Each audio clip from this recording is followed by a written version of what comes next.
Bonjour et bienvenue sur le plateau d'Un cœur qui écoute, votre rendez-vous de spiritualité.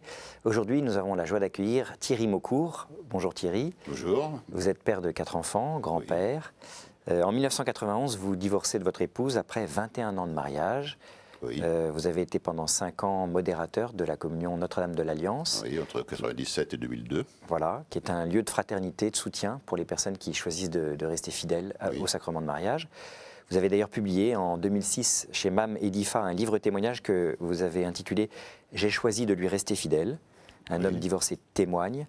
Et puis, plus récemment, chez Artege, un autre livre qui s'intitule « Quand le couple se sépare » et qui est davantage un parcours de guérison. Alors avec vous, on va revenir sur votre parcours, bien sûr, personnel, mais aussi sur ce que vous exprimez dans ces différents livres, sur la manière de vivre sa foi quand on est divorcé au sein de l'Église. Mais avant d'aborder toutes ces questions-là, je vais vous demander de lire un texte, si vous le voulez bien, comme le veut la tradition dans cette émission. Oui, alors j'ai choisi un texte de l'encyclique Spe Salvi, donné par Benoît XVI en 2007. Spe Salvi factis sumus, dans l'espérance, nous avons tous été sauvés, dit saint Paul aux Romains, et à nous aussi, commence le Saint-Père. Après avoir parlé de l'espérance, il aborde les lieux d'apprentissage et d'exercice de l'espérance. Au numéro 38, il nous dit « Accepter l'autre qui souffre signifie en effet assumer en quelque manière sa souffrance, de façon qu'elle devienne aussi la mienne. Mais parce que maintenant, elle est devenue souffrance partagée, dans laquelle il y a la présence d'un autre, cette souffrance est pénétrée par la lumière de l'amour. La parole latine consolatio, consolation, l'exprime de manière très belle, suggérant un être avec, dans la solitude, qui alors n'est plus solitude.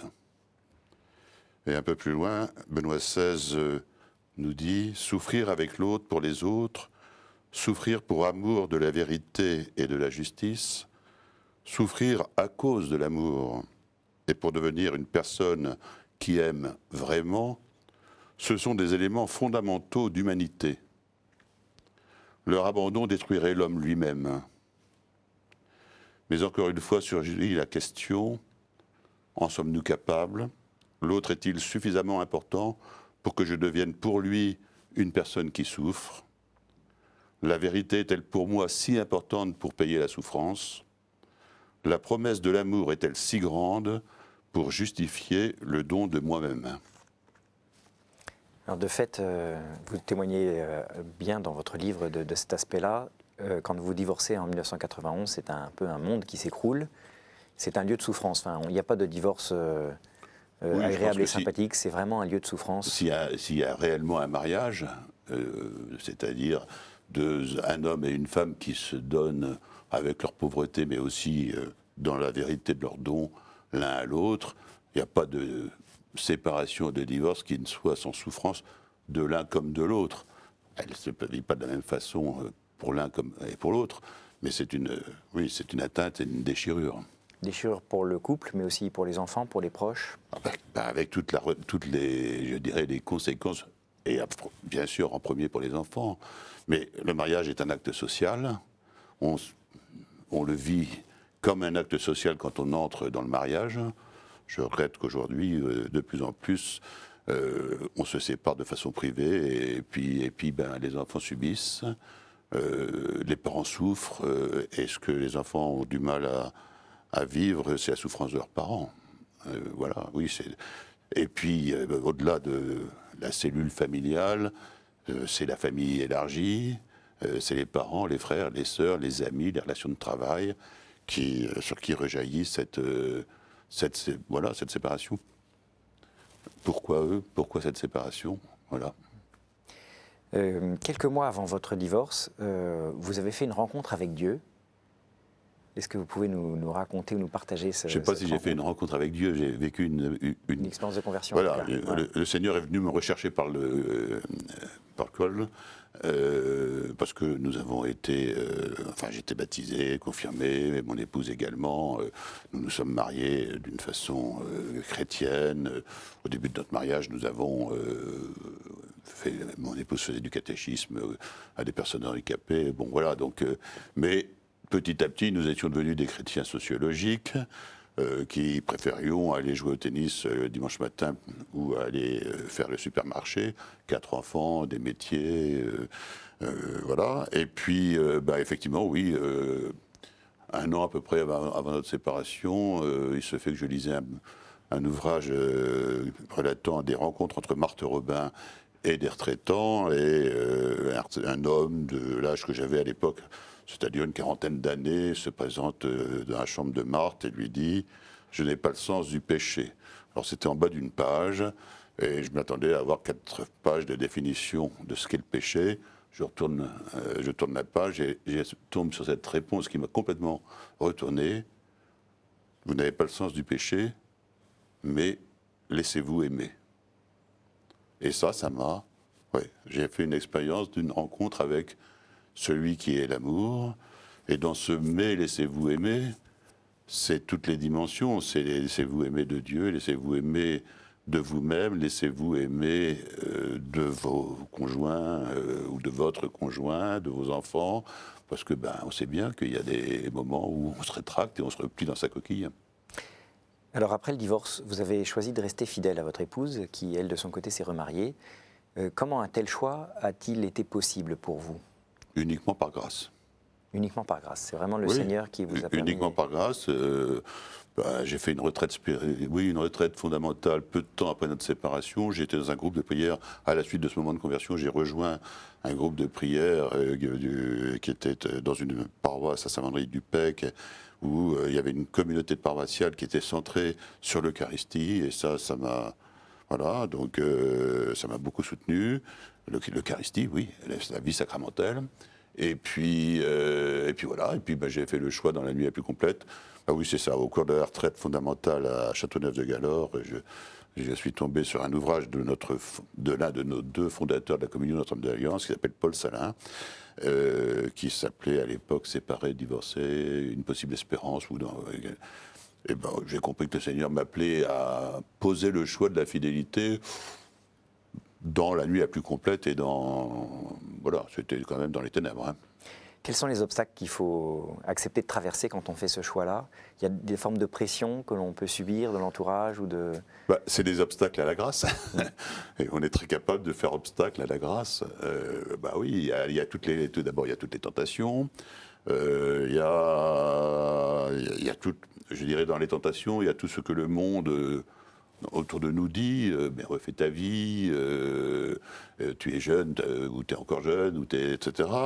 Donc voilà, c'est tous les obstacles à la grâce qui font que ce choix de fidélité est remis en cause. Alors c'est vrai qu'il est chancelant, et c'est vrai que c'est un vrai tsunami qui ravage nos vies. Tout était branlé, les relations avec les enfants, bien sûr avec notre conjoint. Voilà. Bon, et puis c'est par pure grâce. Voilà, c'est la foi qui vous a permis de rester fidèle à ce chemin, justement. C'est pour ça que je pense que dans la foi, le Seigneur est infiniment prévenant. Il m'avait repris par Kolbach un an plus tôt. Ça n'a pas été inutile. Il n'a jamais été la rustine d'un amour, mais il est celui qui vient guérir et qui vient nous aider à pardonner et à avancer en fidélité. Dieu, fidèle en amour et en vérité. Voilà, la fidélité est un attribut de Dieu et il nous donne de la partager.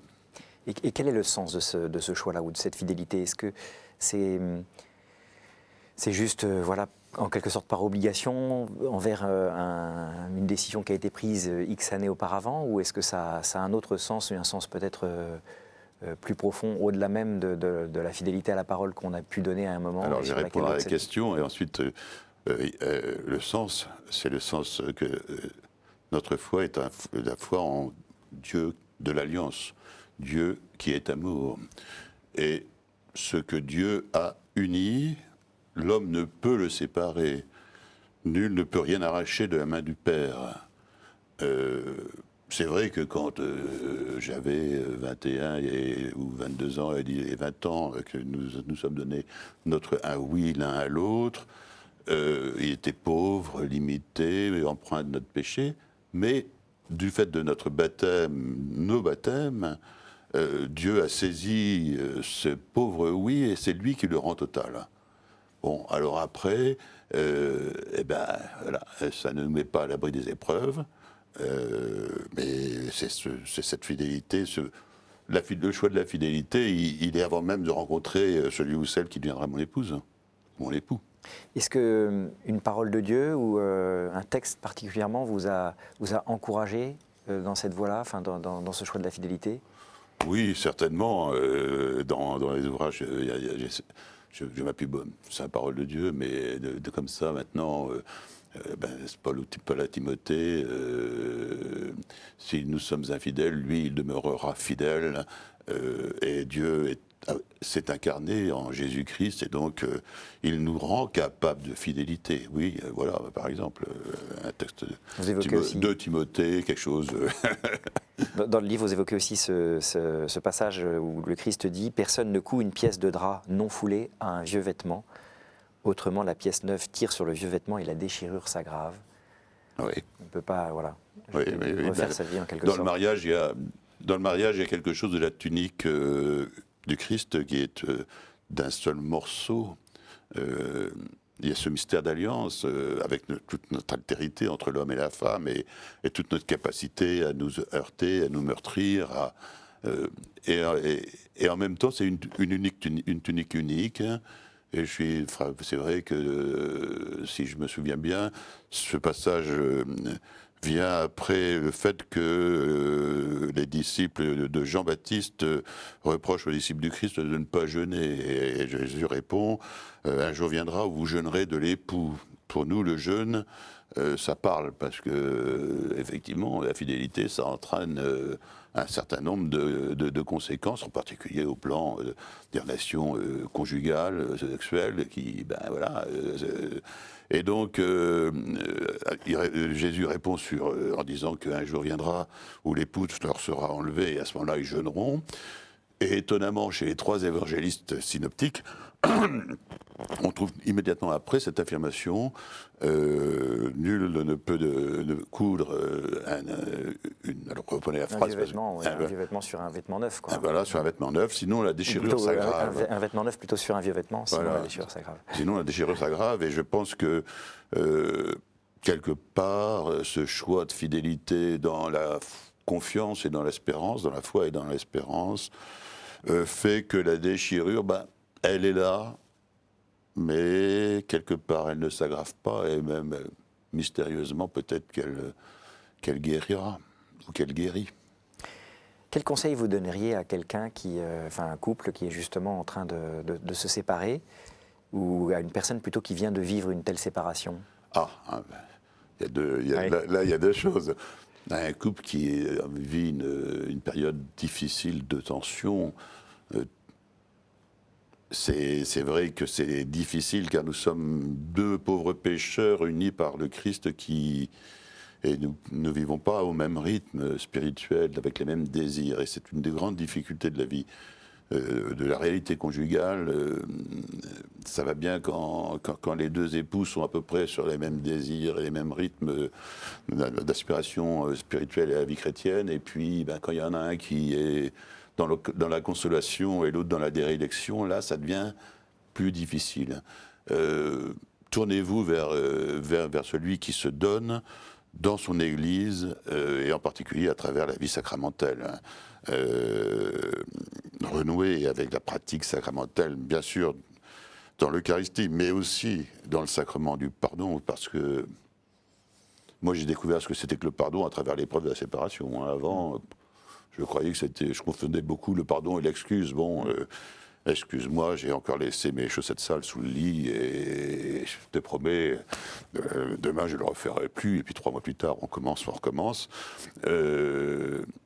Le pardon, c'est une grâce. Et donc, n'attendez pas d'avoir acté votre séparation pour vous tourner vers celui qui peut nous pardonner.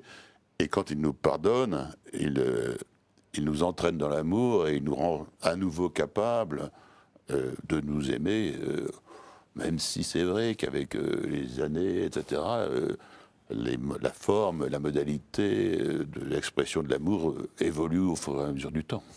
Et quand on vient de connaître une séparation, que le divorce en quelque sorte est consommé. Ah, Qu'est-ce que... d'abord reconnaître que c'est un tsunami qui ravage notre vie.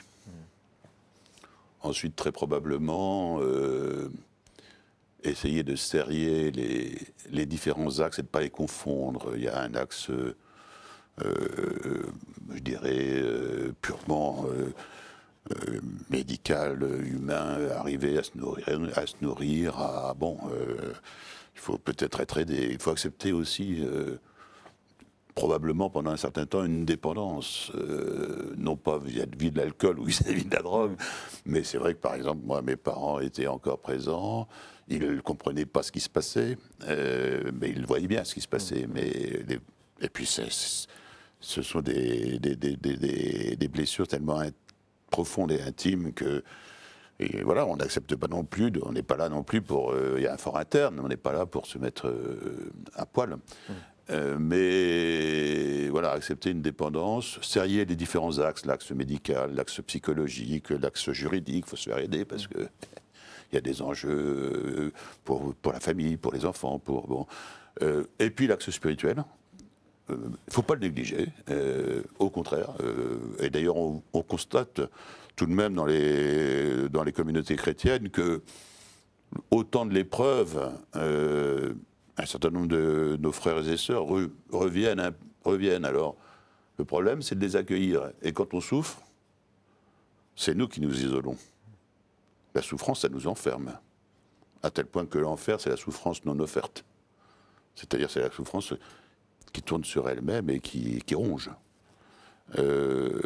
Alors donc, il ne faut pas s'étonner que ces hommes et ces femmes tellement ébranlés s'enferment sur elles-mêmes, et en même temps, le Seigneur leur apprend petit à petit à s'ouvrir, et c'est là où, dans les communautés chrétiennes, on a à accueillir ces personnes-là, avant qu'elles soient classées dans l'étiquette divorcée tout seul, ou divorcé, remarié, ce qui n'est pas forcément le cas, parce qu'on peut être en union libre, etc. Alors, mais il y a vraiment une présence du Christ dans son Église qui est pas facile, mais au moment du tsunami qui est importante. La prière est une aide importante à ce moment-là. Enfin, c'était votre expérience en tout cas. Oui, la prière est une aide importante, mais la vie sacramentelle est une aide importante. La parole de Dieu, la prière peut être aussi une évasion, une fuite en avant. Or, il faut être... Quand on est sur des sables mouvants, faut s'appuyer, il faut trouver appui sur des points concrets. Et donc pour ça, oui, la prière est importante, mais qui s'appuie sur la réalité, la vérité de la parole de Dieu et de la vie sacramentelle. Et en particulier, quand on est marié, le sacrement de mariage, même s'il est éprouvé. Vous évoquiez tout à l'heure la question du pardon. Vous donnez une très belle définition du pardon dans votre livre. Vous dites que c'est la capacité que Dieu seul peut donner d'aimer et continuer à aimer au-delà des blessures. Oui. Est-ce que c'est possible de pardonner, c'est réaliste, c'est vraisemblable de pardonner à son époux ou à son épouse quand ce dernier a choisi de refaire sa vie avec un autre que nous ? C'est ce que je vous disais tout à l'heure, ce n'est que grâce. C'est-à-dire que le pardon, effectivement, c'est donner de surcroît, même pas donner, c'est aimer de surcroît.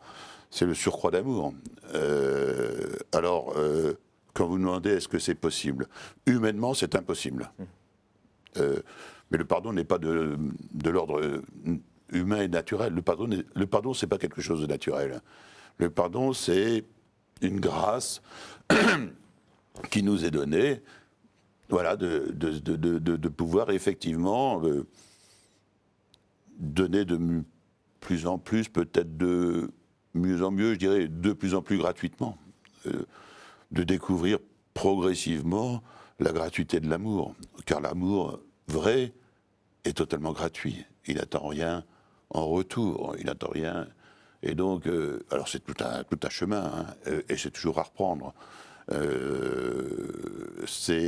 puis aussi, il ne faut pas confondre pardon et réconciliation. Le pardon est préalable à une éventuelle réconciliation. Puis quand la réconciliation n'arrive pas, il y a de nouveau le pardon qui doit être demandé, parce que combien de fois j'ai eu à connaître, et moi-même, Voilà, Seigneur, je reçois dans mon cœur une grâce de pardon vis-à-vis de mon conjoint qui est parti, etc., etc. Alors ils viennent me voir et disant, est-ce que tu crois que je peux lui faire une carte pour lui dire ça? Ou là, souvent, j'ai souvent répondu, va demander à Saint Joseph ce qu'il en pense. Il est l'homme du silence. Saint Joseph, il n'est pas du tout l'homme de l'imaginaire, il est l'homme complètement concret. Voilà, qui fait ce que Dieu lui dit, qui obéit à Dieu et faut faire attention à ne pas se précipiter. Parce qu'il y a toujours ce secret espoir que l'autre revienne un jour, quoi. Je ne sais pas si c'est un secret espoir, c'est une réalité. Il y a toujours la réalité du mariage. Si je crois que le mariage est vrai, il y a un lien qui est réel. Et il est aussi réel chez l'un que chez l'autre des deux époux, quel que soit son itinéraire. Et ce qui nous agace, moi autant que mon épouse, parfois, pas toujours, c'est la réalité de ce lien. On aimerait bien lui tordre le cou. Alors quand on veut tordre le cou au lien, il faut tordre le cou à l'autre. Parce que sinon, mais si on accepte que c'est une réalité qui demeure, et c'est vrai qu'elle demeure, eh bien voilà, elle nous agace de temps en temps.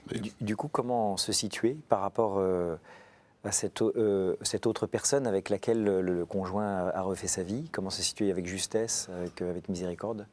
Comment se situer dans la vérité?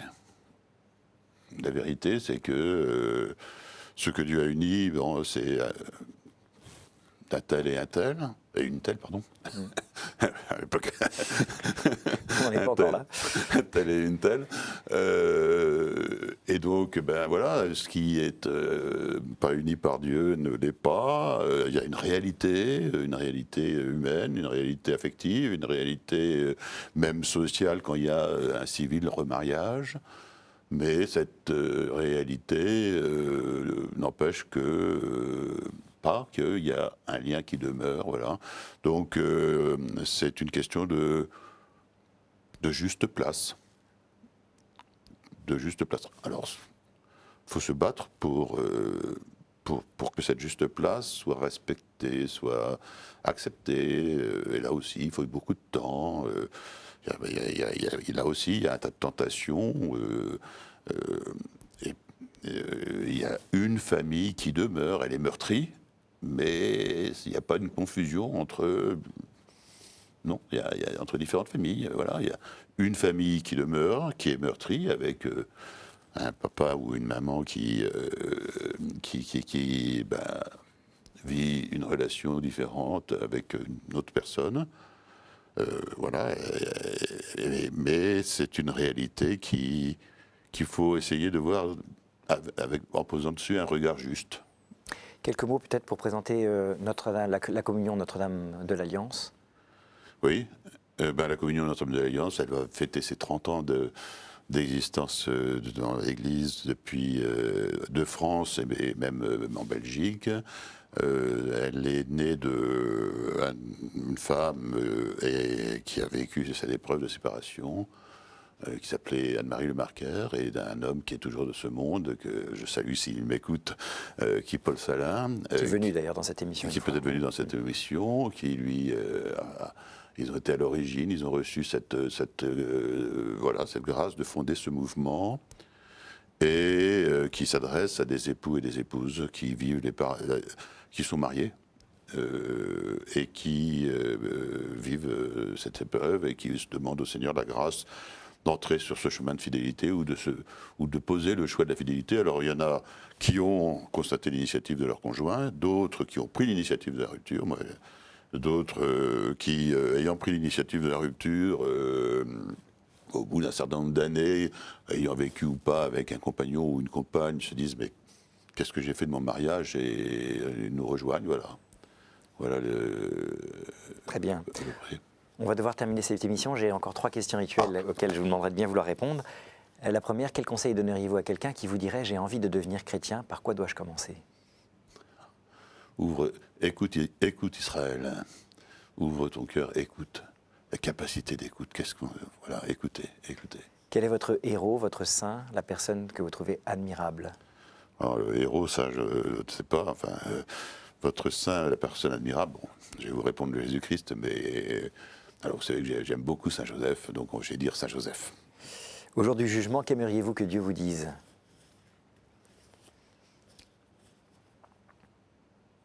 Entre avec moi, viens avec moi, tu y retrouveras tous ceux que tu aimes en vérité sur la terre. Merci beaucoup Thierry. Je rappelle que vous êtes donc père de 4 enfants, grand-père, que vous avez été pendant 5 ans modérateur de la communion Notre-Dame de l'Alliance, qui est ce lieu de fraternité et de soutien pour les personnes qui choisissent de rester fidèles au sacrement de mariage.